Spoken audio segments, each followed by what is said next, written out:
வணக்கம். ஒரு தாய் தன்னுடைய மகனை துறவி ஒருவரிடம் அழைத்து வந்தாள். இவன் அதிகமாக இனிப்புகளை சாப்பிட்டு கொண்டே இருக்கிறான், அவனுக்கு சற்று அறிவுரை கூறுங்கள் என்று அந்த துறவியிடம் அந்த தாய் கூறினாள். அது கேட்ட துறவி, அம்மா, இன்றைக்கு வேண்டாம், இவனை அழைத்து செல்லுங்கள், ஒரு வாரம் கழித்து மீண்டும் என்னை வந்து பாருங்கள் என்று அனுப்பி வைத்தார். ஒரு வாரம் கழித்து அந்த தாய் அந்த மகனை அழைத்து வந்தார். இந்த துறவியும், தம்பி, அதிகமாக இனிப்புகள் சாப்பிட வேண்டாம், அளவோடு சாப்பிட வேண்டும், அதிகமாக சாப்பிட்டால் பல்லுக்கு கேடு, உடலுக்கு கேடு, இனிமேல் அப்படி செய்யாதே என்று அறிவுரை கூறினார். அதை கேட்ட தாய் அந்த துறவியிடம் வினவினாள், இதை போன வாரமே சொல்லி இருக்கலாமே, எதற்காக ஒரு வார தாமதத்தோடு நீங்கள் இதை கூறுகிறீர்கள் என்று. அதற்கு அந்த துறவி சொன்னால், போன வாரமே இதை நான் சொல்லி இருக்கலாம், ஆனால் இதற்கான தகுதி எனக்கு அப்போது இல்லை. என்றால் நான் அதிகமாக இனிப்புகளை உண்டு கொண்டு வந்தேன், இவனுக்கு நான் எப்படி அறிவுரை கூற முடியும்?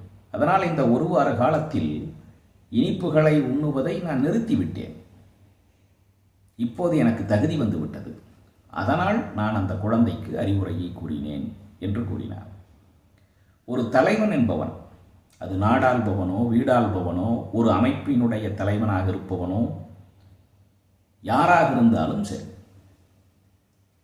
அவன் அடுத்தவரை குற்றம் கண்டுபிடித்து திருத்துவதற்கு முன்னால் அந்த குற்றத்தை தன்னிடமிருந்து நீக்கியவனாக இருக்க வேண்டும். தானே அந்த குற்றத்தை செய்பவனாக இருந்து கொண்டு ஊருக்கும் உலகுக்கும் மற்றவர்க்கும் மற்றும் உபதேசம் செய்யக்கூடியவனாக இருந்தால் கேட்பவர்கள் என்ன நினைப்பார்கள்? இவன் இருக்கும் ஒழுங்குக்கு இவன் எனக்கு சொல்ல வந்து விட்டானா என்று முடிந்தால் வெளியேயே சொல்லுவார்கள், அல்லாவிட்டால் மனதுக்குள்ளாகவாவது நினைத்து கொள்வார்கள். அதனால் அறிவுரை கூறுபவர்கள் முதலில் அந்த அறிவுரையை கூறுவதற்கான தகுதியோடு நாம் இருக்கிறோமா என்பதை பரிசீலனை செய்து பார்த்து கொண்டு, ஒருவேளை அந்த தகுதி இல்லாமல் இருந்தால் அந்த குற்றங்களை எல்லாம் நீக்கி தன்னை தகுதிப்படுத்தி கொண்டு அதன் பிறகு அறிவுரை கூறினால் அவன் உலகோரால் பாராட்டப்படுவான்.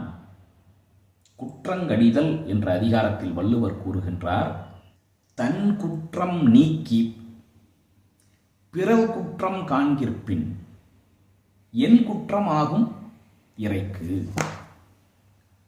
நன்றி, வணக்கம்.